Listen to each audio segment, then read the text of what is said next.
बहुत स्वागत है आपका 2023 के महासंग्राम में। लगातार आपको महासंग्राम की अपडेट दे रहे हैं। सबसे पहले बात सीईसी की बैठक की जो खत्म हो चुकी है और अब लगातार जो है इसमें जो मंथन किया गया है उसका जो है डेटा भी जारी होगा। बैठक में मध्य प्रदेश के उम्मीदवारों के नाम को लेकर चर्चा हो चुकी है। बैठक करीब 2.5 घंटे चली है। सोनिया राहुल गांधी के अलावा कांग्रेस के राष्ट्रीय अध्यक्ष मल्लिकार्जुन खड़गे, अधीर रंजन चौधरी, केसी वेणुगोपाल इस बैठक में शामिल हुए। तो वहीं कमलनाथ के अलावा एमपी के चुनाव प्रभारी रणदीप सुरजेवाला भी इस बैठक में मौजूद रहे। बड़ी खास ये बैठक रही। ये भी आपको बता दें कि इसी बीच बैठक के बीच में पवन खेड़ा ने बड़ा बयान भी दिया। उन्होंने कहा कि जल्द जो है सूची जारी हो सकती है।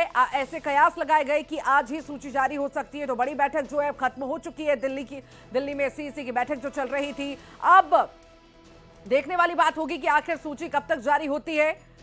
बैठक लगभग 2 से 3 घंटे चली। मंथन हुआ, चर्चा हुई, प्रत्याशियों के नाम पर चर्चा हुई।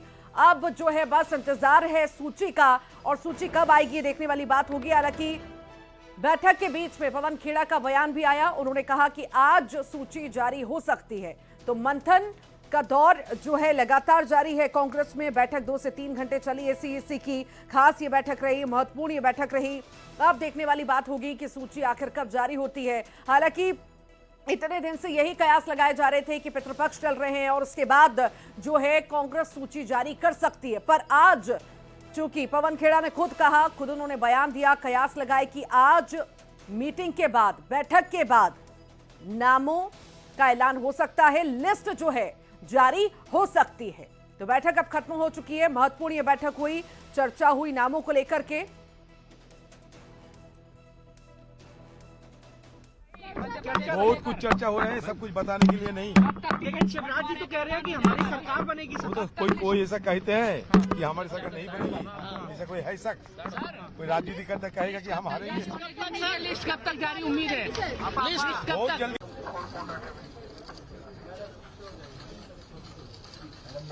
जो है लगभग 2 से 3 घंटे चली। 4 बजे ये बैठक शुरू हुई थी और लगभग 6:30 पौने 7 पर यह बैठक खत्म हुई और कई मुद्दों पर चर्चा हुई। साथ ही साथ जो है मुख्य जो मुद्दा आज का था, मध्य प्रदेश की लिस्ट जारी करना, उस पर चर्चा जो है लगातार हुई। 2 से 3 घंटे ये चर्चा चली और कई सारे नाम हैं जो उसमें शामिल हैं। कई सारे ऐसे भी नाम हैं जो पुराने, जो पहले के जो विधायक हैं उन्हें फिर से जगह मिल सकती है। साथ ही साथ और भी कई सारे कयास हैं जो लगाए जा रहे हैं। हालांकि अभी इंतजार करना होगा लिस्ट का। लिस्ट जब आएगी देखने वाली बात होगी कि कौन कौन से नाम और इसमें शामिल किए गए हैं। तो सस्पेंस लगातार बना हुआ है। बैठकों का दौर लगातार जारी है। सीईसी की बैठक हुई, चर्चा हुई, रणनीति तैयार की गई। अब जो है ये मान सकते हैं कि नामों पर मुहर लग चुकी है, बस नामों का ऐलान होना बाकी है। इंतजार है आखिर कब नाम सामने आएंगे। हालांकि इसी बीच हमने आपको यह भी सुनवाया था, पवन खेड़ा ने कहा था कि आज बैठक के बाद नामों का ऐलान हो सकता है, लिस्ट जो है जारी हो सकती है। ये देखने वाली बात होगी कि आज ही लिस्ट जारी होती है या और इंतजार अभी करना होगा। सीईसी की बैठक खत्म हो चुकी है। ये भी आपको बता दें कि बीजेपी ने जो है लिस्ट जारी कर दी है पहले से ही, और हमेशा से हम हर बार के चुनावों में ये देखते आए हैं कि जब जब बीजेपी लिस्ट जारी करती है उसके दूसरे या तीसरे दिन पर कांग्रेस लिस्ट जारी कर देती है। पर इस बार रणनीति के साथ जो है कांग्रेस चल रही है। इस पर हमारी नजर लगातार बनी रहेगी। इस वक्त आपको लाइव तस्वीरें दिखाते हैं। मुख्यमंत्री शिवराज सिंह चौहान मौजूद हैं। अरे फोड़ दिया कि नहीं?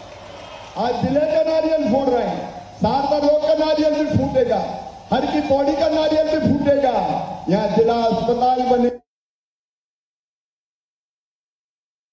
तो लाइव तस्वीरें इस वक्त आपको दिखा रहे थे मुख्यमंत्री शिवराज सिंह चौहान, जैसा कि लगातार लोगों के बीच पहुंच रहे हैं, सौगातें तो दे ही रहे हैं, सभा को संबोधित कर रहे हैं और इसी बीच लोगों के बीच में अभी मुख्यमंत्री पहुंचे हुए हैं और जो है सभा को संबोधित कर रहे हैं। साथ ही साथ कार्यकर्ताओं में जोश भरने का काम भी किया जा रहा है। चलिए आगे बढ़ते हैं और अब बात करते हैं कांग्रेस की सीईसी की बैठक की। बैठक अब खत्म हो चुकी है। आखिर बैठक में कितना और क्या क्या खास रहा है, इस पर जो है अब नजरें सभी की बनी हुई हैं। कि आखिर क्या कुछ बैठक में हुआ, किस तरह की रणनीति तैयार हुई, किस तरह की चर्चा हुई और आखिर नाम फाइनल हुए हैं तो उसका ऐलान कब होगा। आगे बढ़ते हैं। भोपाल में बीजेपी की बड़ी बैठक होने जा रही है। बीजेपी दफ्तर में बैठक हो रही है। आचार संहिता लगने से पहले यह बैठक बहुत ही ज्यादा महत्वपूर्ण मानी जा रही है। भूपेंद्र यादव, नरेंद्र सिंह तोमर पहुंचे हैं बीजेपी ऑफिस। प्रदेश अध्यक्ष वीडी शर्मा भी पहुंच चुके हैं दफ्तर। चुनाव की रणनीति पर मंथन इस बैठक में होने जा रहा है। तो बीजेपी दफ्तर में बैठक शुरू हो चुकी है। दिग्गजों का जमावड़ा लग चुका है। आचार संहिता लगने से पहले यह बैठक बहुत ज्यादा मायने रखती है। भूपेंद्र यादव, नरेंद्र सिंह तोमर पहुंच चुके हैं। साथ ही साथ प्रदेश अध्यक्ष वीडी शर्मा इस बैठक में मौजूद हैं। चुनाव की रणनीति पर मंथन जो है हो रहा है कि आखिर कहां पर किस तरह से फोकस जो है पार्टी को करना है, कहां पर मजबूती के साथ कार्यकर्ताओं को मैदान में उतारना है और किस रणनीति के साथ मैदान में उतारना है। इस सभी पर मंथन और रणनीति तैयार इस बैठक में हो सकती है।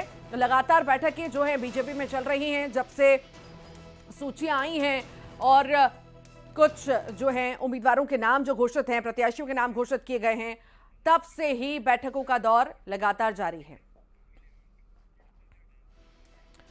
तो बैठक जो है बीजेपी की शुरू हो चुकी है। दिग्गज उसमें शामिल हैं। कितनी खास ये बैठक जो है होने वाली है, सहयोगी बताएंगे। शैलेंद्र हमारे साथ जुड़ रहे हैं। शैलेंद्र, कितनी खास ये बैठक बीजेपी की होने जा रही है और आगामी चुनावों को देखते हुए इस लिहाज से कितनी खास, कितनी महत्वपूर्ण, कैसी रणनीतियां बनेगी, कैसी चर्चाएं होंगी, विस्तार से बताइए। देखिए, बिल्कुल आपने ठीक कहा कि चुनाव का महीना है और ऐसे में बीजेपी तमाम जो है वो बैठकर लगातार कर रही है और तमाम जो अभियान चलाए जा रहे हैं उनको लेकर समीक्षा हो रही है। जो टिकट घोषित हुए उनको लेकर समीक्षा हो रही है और आगामी समय में किन किन लोगों को टिकट दिया जाए, इन सबको लेकर समीक्षाएं जो है वो लगातार हो रही है। और यहाँ जो समीक्षाएं होती हैं उसके बाद जो है वो दिल्ली जो सूचना है वो पहुँचाई जाती है और उसके बाद फिर वहाँ से दिशा निर्देश जैसे मिलते हैं वैसे आगामी कार्रवाई की जाती है। और जिस तरीके से लगातार ये देखने में आ रहा है कि लगातार जो बैठक, आज की अगर बैठक के लिहाज से बात करूँ तो चौथी सूची मध्य प्रदेश बीजेपी की आने वाली है, उसको लेकर जो तमाम जो मंथन है, चिंतन है वो किया जा रहा है। यही कारण है कि तमाम जो बड़े पदाधिकारी हैं वो बैठक में मौजूद हैं। केंद्रीय मंत्री नरेंद्र सिंह तोमर की बात हो या प्रभारी भूपेंद्र यादव और सह प्रभारी अश्विनी वैष्णव, प्रदेश अध्यक्ष वीडी शर्मा भी इस बैठक में मौजूद हैं। तो चौथी सूची को लेकर सबसे अधिक मंथन हो रहा है। और इसके अलावा जिस तरीके से 80 टिकट जो पिछले दिनों घोषित किए गए हैं उसमें किस तरीके से बीजेपी के जो प्रत्याशी हैं वो काम कर रहे हो, चूंकि जल्द ही मध्य प्रदेश में आचार संहिता भी लगने वाली, तो आचार संहिता को लेकर किस तरीके से अब आगे बीजेपी बढ़ेगी। तो तमाम जो मुद्दे हैं जिनको लेकर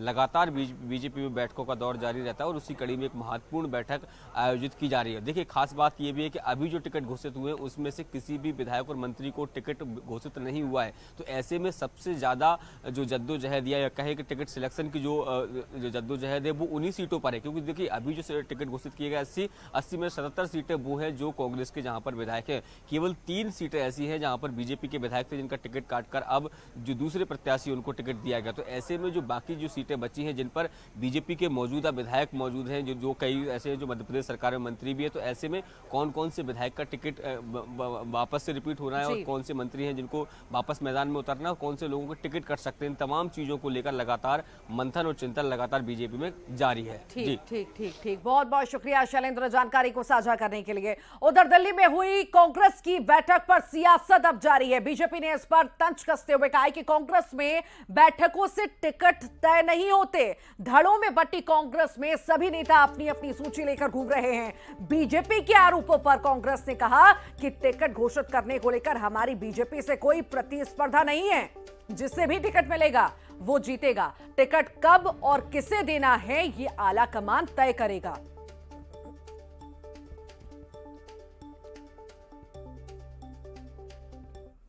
भारतीय जनता पार्टी इसको प्रतिस्पर्धा माने तो मानती रहे। हमारी प्रतिस्पर्धा उनसे टिकट्स की सूची को लेकर नहीं है। हमारी प्रतिस्पर्धा इस बात की है कि हमें 150 प्लस सीटें लाना है। माननीय कमलनाथ जी की जो स्ट्रेटजी है, जो नीतियां हैं, मैं समझता हूं जब सीट जिस दिन पूरी टिकट क्लियर हो जाएंगे तो आप खुद ही महसूस कर लेंगे कि कांग्रेस कितनी सीटें लेकर आ रही है। देखिए, कांग्रेस में जिस तरह से जुतम पेजार चल रही है, दड़ों में बटी हुई कांग्रेस, गुटों में बटी हुई कांग्रेस, कबीलों में बटी हुई कांग्रेस, टुकड़ों में बटी हुई कांग्रेस तय नहीं कर पा रही है।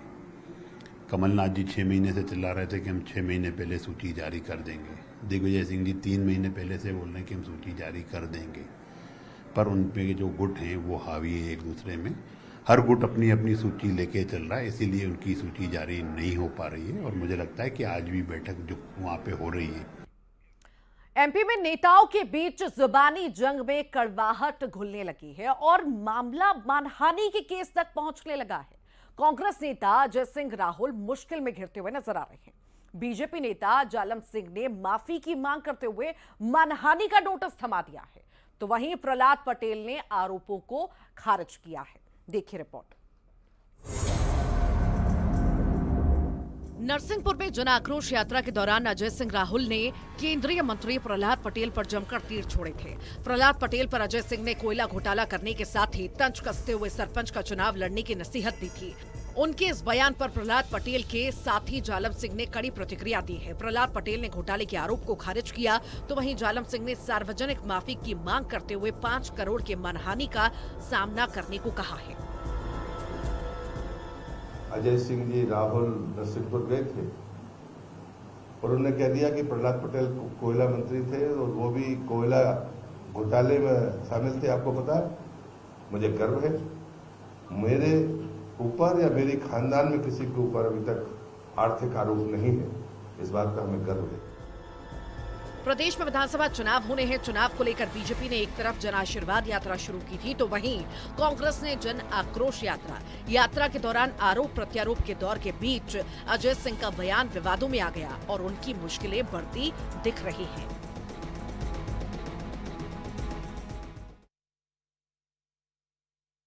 शिवराज सिंह चौहान के चुनाव लड़ूं या ना लड़ूं वाले बयान को लेकर कांग्रेस ने हमला किया है। शिवराज पर दिग्विजय सिंह ने निशाना साधा। दिग्विजय सिंह ने कहा कि शिवराज डायरेक्ट सीएम बनना चाहते हैं। सीएम ने सभा के दौरान जनता से पूछा था कि मैं चुनाव लड़ूं या ना लड़ूं।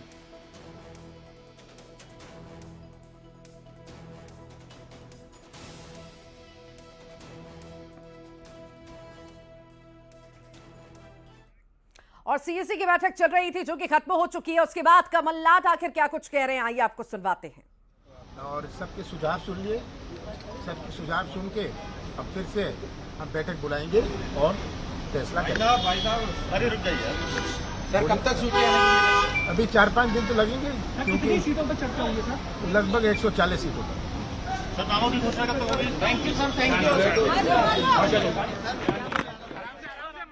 ये आप सुन रहे थे कमलनाथ को। उन्होंने कहा कि अभी 4-5 दिन लग सकते हैं सूची जारी होने में। साथ ही साथ उन्होंने ये भी कहा कि 140 सीटों पर जो है प्रत्याशियों के लिए चर्चा हुई है, रणनीति तैयार की गई है, मंथन हुआ है। आगे बढ़ते हैं।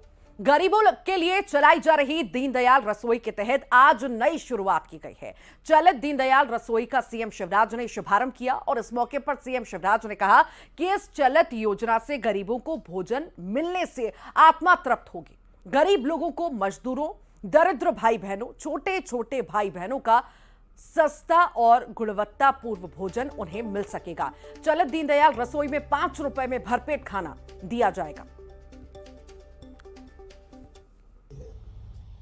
दीनदयाल रसोई जहां जहां है वहां 5 रुपए में भरपेट भोजन दिया जाएगा, ताकि बाहर से आने वाले भाई बहनों को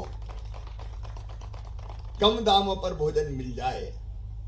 अब वो मजदूरी करने वाली भी हो सकते हैं, वो अन्य कामों से जो हमारे गरीब भाई बहन भोपाल आते हैं या महानगरों में, नगरों में जाते हैं, जिला मुख्यालयों पे कई बार छोटे छोटे काम करवाने आना पड़ता है, तो उनको दीनदयाल रसोई के अंतर्गत भोजन दिया जाएगा 5 रुपए में।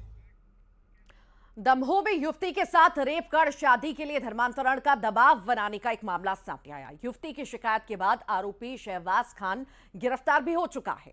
पुलिस अधीक्षक की माने तो मामले की जांच जारी है और जांच के बाद पूरे मामले में और कई खुलासे हो सकते हैं।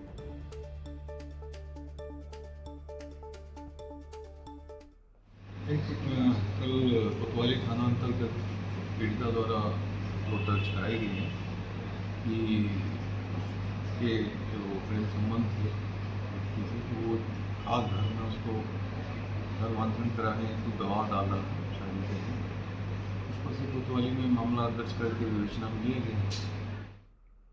उज्जैन में श्रद्धालुओं को भगवान महाकालेश्वर के दर्शन अभी दूर से ही करने होंगे, क्योंकि महाकालेश्वर प्रबंधन समिति की बैठक में इस पर कोई निर्णय नहीं लिया जा सका है। महाकालेश्वर प्रबंधन समिति की बैठक में अधूरे निर्माण कार्यों को जल्द पूरा होने पर विचार विमर्श किया गया, लेकिन बैठक में महाकाल मंदिर के गर्भगृह खोलने को लेकर सहमति नहीं बन पाई। आपको बता दें कि महाकालेश्वर मंदिर में 4 जुलाई को गर्भगृह में श्रद्धालुओं के प्रवेश पर रोक लगा दी गई थी।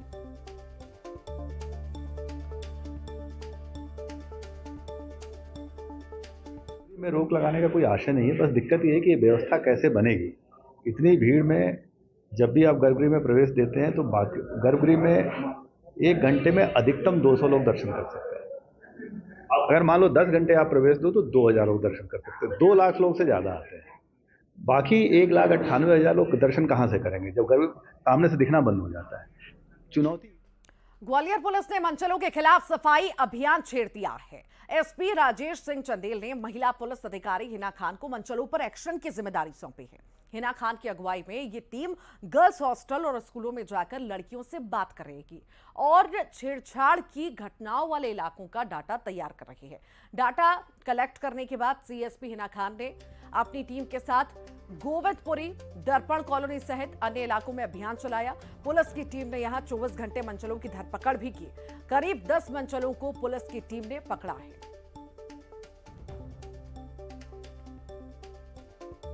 मैं यही संदेश देना चाहती हूँ कि डरना नहीं चाहिए।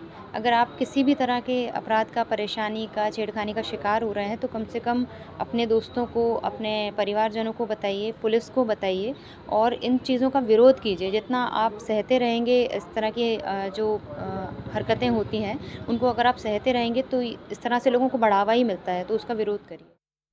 उज्जैन में ऑटो चालक स्टंट करने से बाज नहीं आ रहे हैं। शहर के महाकाल थाना क्षेत्र के मुरलीपुरा से एक और वीडियो सामने आया, आपको दिखाते हैं, जिसमें आप एक ऑटो चालक को स्टंट करते हुए देख सकते हैं। इस वीडियो को वायरल करने वाले ने लिखा कि मुरलीपुरा में एक और ऑटो वाले भैया खुद की और दूसरों की जान जोखिम में डालते हुए स्टंट करते नजर आ रहे हैं। आपको बता दें कि 2 दिन पहले महाकाल थाना क्षेत्र में एक ऑटो चालक का वीडियो वायरल हुआ था, जिस पर पुलिस ने कार्रवाई की थी। ऑटो चालक ने वीडियो जारी कर माफी भी मांगी थी और किसी से भी स्टंट न करने का निवेदन किया था।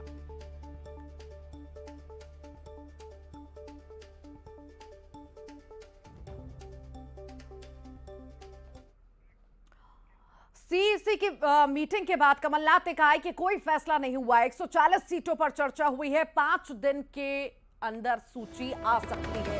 तो आपको बताएं, सीईसी की बैठक चल रही थी और कई नामों पर मंथन, चर्चा लगातार जारी थी और बैठक खत्म हुई उसके बाद कमलनाथ ने बयान दिया। उन्होंने कहा कि 140 सीटों पर चर्चा हुई है, इस दौरान 5 दिन के अंदर सूची आ सकती है, ऐसा भी उन्होंने कहा और कहा किसी भी तरह का कोई अभी फैसला नहीं लिया गया है। तो ये बातें, तमाम बातें कमलनाथ द्वारा कही गई हैं। एक्शन कमेटी की बैठक हुई है, हमने बहुत सारे नामों पर चर्चा करी है, अभी कोई फैसला नहीं हुआ और ये फैसला अगले 6-7 दिन में हम करेंगे। पर लगभग हमने 140 सीटों पर, 130-40 सीटों पर चर्चा हुई है और सबके सुझाव सुन लिए। सबके सुझाव सुन के अब फिर से हम बैठक बुलाएंगे और फैसला करेंगे।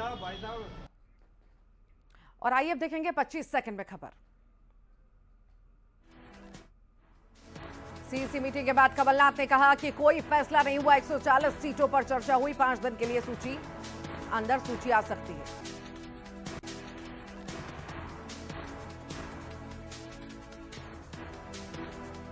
कांग्रेस की सीईसी की बैठक पर बीजेपी का तंज, कहा 2 धड़ों में बंट गई है कांग्रेस, प्रदेश में फिर बनेगी बीजेपी की सरकार। कांग्रेस विधायक संजय शुक्ला ने कैलाश विजयवर्गीय पर लगाया गंभीर आरोप, कहा मेरे पीछे कैलाश विजयवर्गीय ने छोड़ रखे हैं अपने गुंडे, डरूंगा नहीं बल्कि मुंह तोड़ जवाब दूंगा।